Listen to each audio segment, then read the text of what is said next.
Hey guys, welcome back to my E3 coverage, and yeah, this is Xbox.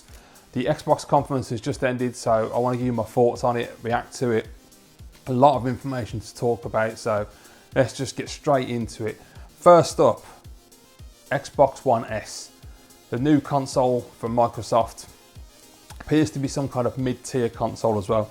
They didn't say a lot about it other than it's white, it's small, it's beautiful, it looks absolutely stunning.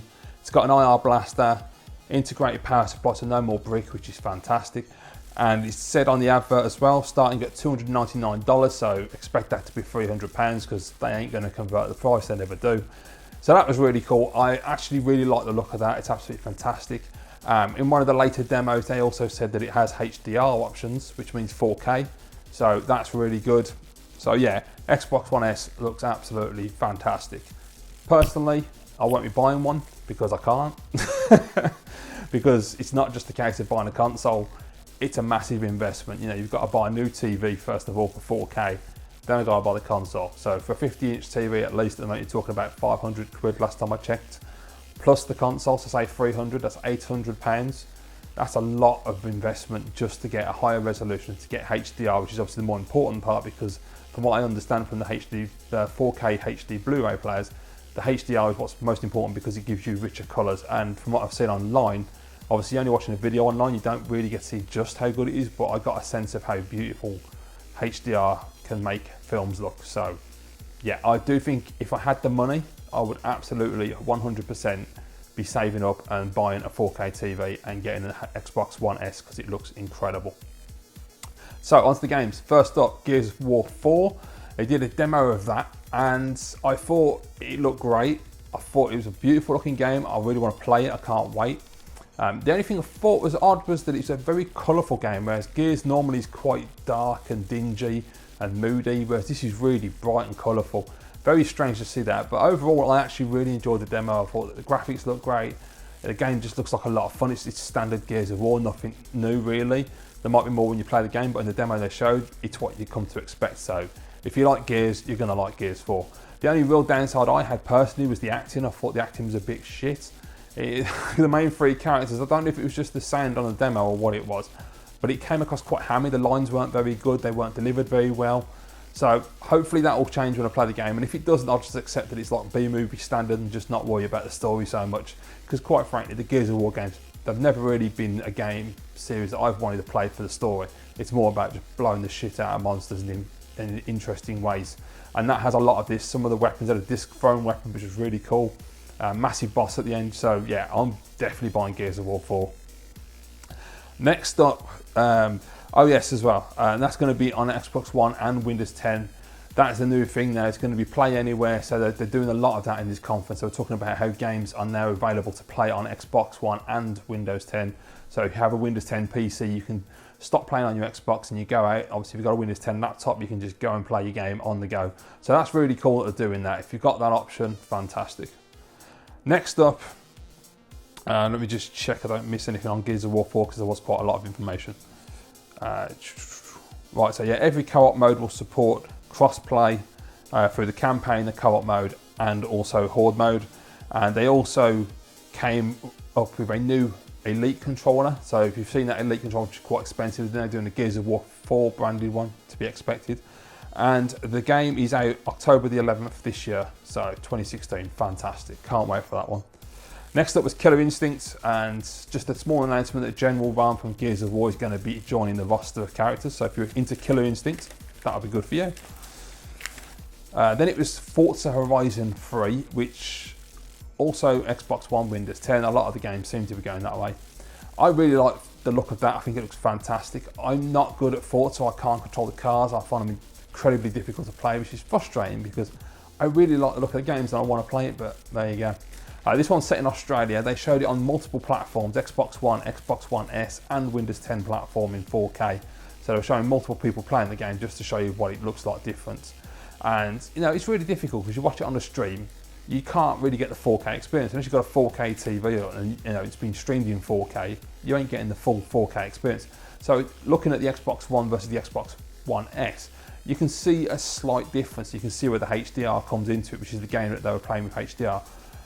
but you're not really going to get that full effect unless you were standing in front of 2 screens and you'd be like, oh yeah, I can definitely see the difference, it's worth the upgrade. So for the time being, I'm not that bothered that I can't afford to upgrade. I'm happy to just wait and enjoy my Xbox One. Then they had Recore, which is Keiji Inafune, I believe is the guy behind that, the Mega Man dude. Yeah, gameplay trailer. Obviously they had the announcement, I think it was last year, so they had a cinematic trailer, they've now got a gameplay trailer. They only showed a little bit, but I really like the look of that. There is a gameplay coming up on the live stream with Jeff Keighley. It's probably on now, but I'm filming this, so there you go. Yeah, I really like the look of that game actually. I wasn't sure what type of game it was going to be last year, but it looks really, really fun. Third person action by the look of it. So yeah, I'm well up for that one. Next up was a game that obviously, if you know me, you know I've got no interest in, but it's Final Fantasy 15. Short demo, it's coming out on September the 30th, so if you're into Final Fantasy, good on you. Next up, The Division. So I don't know if this was DLC, I assume it was, but they didn't actually specifically say that, but it's Division Underground and it's coming first to Xbox One on June the 28th. So not exclusive, obviously, just you get it first if you own an Xbox. Battlefield 1 coming out October 21st. If you've got Xbox One and you've got EA access, you get it early on October the 13th. Very nice. I was hoping more for a demo, but there you go. They just showed the trailer that EA showed yesterday, so whoop-de-doo. Don't get me wrong, the trailer's brilliant and the game looks amazing, but I was hoping for a more in-depth campaign demo. But hey, Xbox Live. So for all you guys that enjoy multiplayer, not me, couple of things. They're adding more servers. They've got background music for when you're playing your games. So like the old Xbox used to do, you can put your own CDs on. Obviously you'll be digital now. They've got, what was that? Oh yeah, language region as well. Independent language region. Didn't really get that at all because, yeah, whatever. They're adding Cortana. What's the point? I had it on my phone, which I don't own anymore. I've now gone to Android. And quite frankly, it started great until they upgraded the phone, then it went to shit. And she couldn't understand anything. So that's pointless. Plus I don't have Connect, so whoop-dee. And that's coming in the fall. There's clubs on Xbox Live, which is like a social media app. So you can talk about what you're doing. You've got looking for group, simple way to find other gamers. And you've got arena for new tournaments across platforms. Then they talk about Minecraft, which I wasn't interested in because I've never played Minecraft, don't have any interest in Minecraft. And it was like watching a Nintendo treehouse, very strange. Then we've got custom controllers. So you can build your own controller, design your own controller over at xbox.com. They'll build it and ship it to you, which I thought was quite a nice touch. Not good for people like Alex Blutonic78 who likes to buy all the controllers, so that's going to kill you, Alex. Then they had ID Xbox. So I talked a lot of indie stuff, showed a long scissor reel of God knows how many indie games which didn't interest me whatsoever. Of course, they had Yooka-Laylee in there, the new Banjo game, which looks really cool, and Bloodstained, the new Castlevania game, which also looks really cool. But other than that, I didn't give a toss because I'm not an indie guy. Then they had, they showed a really long, well not long, but a reasonably long demo for a game called We Happy Few, which I think I've seen before, which was another indie title. A bit too dark and deep, I thought. I thought, Christ, it's supposed to be a video game, lighten up, but whatever. Funny enough, I did find it funny, and it probably won't mean anything to most people, but the guy who came out from Xbox to do the idea at Xbox, he reminded me of the character Stanford Blatch from Sex and the City. Couldn't stop thinking about it while I was watching him, but there you go. Then they took the guy from the team that did The Witcher, I can't speak. He came out, and apparently there's a card, I've never played Witcher so I don't know about this, but there's a card game in Witcher which people found quite interesting and it became popular, called Gwent. They're now making that a full title, so if you're into that, that's coming out. The next one was a weird one. They showed a trailer and it was Hayachi from Tekken fighting Akuma from Street Fighter, and I thought, oh, must be another Street Fighter Cross Tekken game. But no, apparently Tekken 7 is coming early 2017. Now they didn't say it was exclusive because obviously Tekken's a bloody PlayStation brand. So obviously it's going to come to both, but I found that to be a really strange announcement, and especially as they had Akuma in the trailer and they never even said anything about Akuma. And I thought, well, Akuma's not in Tekken, he's a Street Fighter character, so I don't know, very odd. All those fighting games, Street Fighter, Tekken, Killer Instinct, they all look the bloody same to me now. Doesn't seem to be much of a difference, just different skin characters. But there you go. I'm sure on a technical level, if you're really into fighters, there's a hell of a lot of difference, but from a casual aspect, it doesn't look much different to me. Tekken Tag Tournament 2 is now free for gold members as well. Fantastic. Right. So there's a lot of stuff here. It's really good. I thought it was a fantastic conference. There's so much to show. Next up was Dead Rising 4, which got leaked, I think, yesterday. Coming out Holiday 2016, which looks all right. I didn't think it looked special. I've always wanted to play Dead Rising. I've never got into them. Always liked the look of them. Just never got into playing them. But yeah, I thought graphically it was just average, to be honest. Then it has Scalebound, which that game with that kid with the beats and he rides a dragon. Now the initial trailer, I think it was last year, they released the original premiere trailer for it, the announcement trailer, that's what I was thinking of. And I didn't like it, it didn't really interest me. I'm not into the whole dragon and mythology thing. It looked all right. I gotta be honest, this new gameplay they did this year, I thought looked really good. It was a co-op gameplay. It looked really, really interesting. I still don't think I personally will play the game, but it certainly made me more interested than I was when it was first announced. It did look really nice. Next up, Sea of Thieves from Rare. They had a demo where they apparently got a load of gamers, actors probably, stuck them in a room and got them to just play the game and not knowing what to do. They just worked it out themselves. I didn't know what the hell was going on really. It was sort of a multiplayer experience, first person. They're hoisting the mainsail, they're getting drunk, they're walking off the plank, they're firing cannons at each other. I don't know. I don't really still understand what the actual game is about. Is it just one of these open world online multiplayer like an MMO RPG, or is it more story driven? I don't really know what they're doing with that. So who knows? We'll wait and see.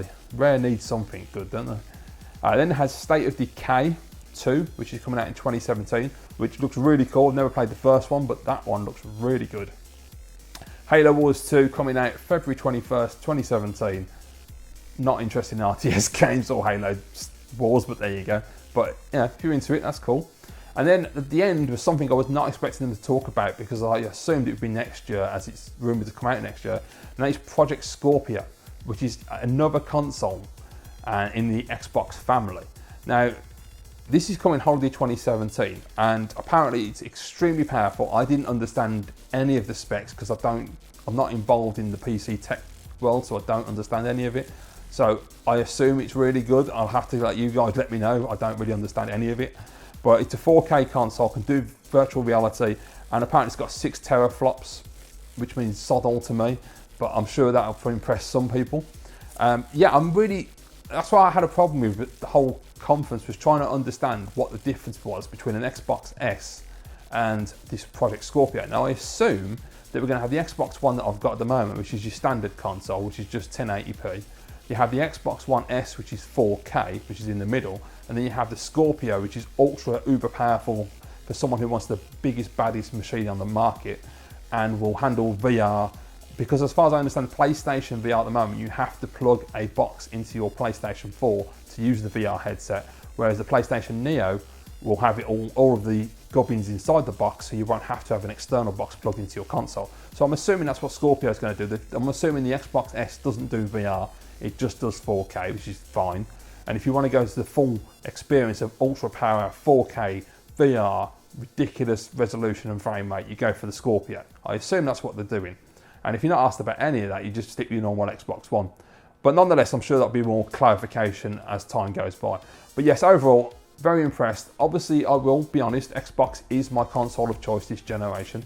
I do have Xbox One, I do have a PS4, I like them equally. They both have great games. But for the exclusives, which is what's most important to me personally, Xbox One has got more exclusives that speak to me as a gamer and I want to play. Only reason I like the Xbox more, I do prefer the controller as well, I'll be honest. I've got more love for the PlayStation controller lately, but Xbox controller I still prefer it. But nonetheless, very cool. Eventually, when it comes around to the point where I've got enough money to upgrade my TV, then yes, I will buy an Xbox S. But that's not going to be for like at least another year or two, so we'll see. Anyway, guys, more importantly, let me know down below what you thought of the Xbox conference if you've seen it. If you haven't, let me know when you have seen it. If you want to see any of the trailers, there's links down below in the description of this video, so go and have a look, see if there's anything that piques your interest. Thank you very much for watching. Hope you enjoyed the video, guys. Leave your comments down below and I'll be back with the next video, which will be Ubisoft, which is later tonight at 9 o'clock. So thanks, guys. See you in the next video.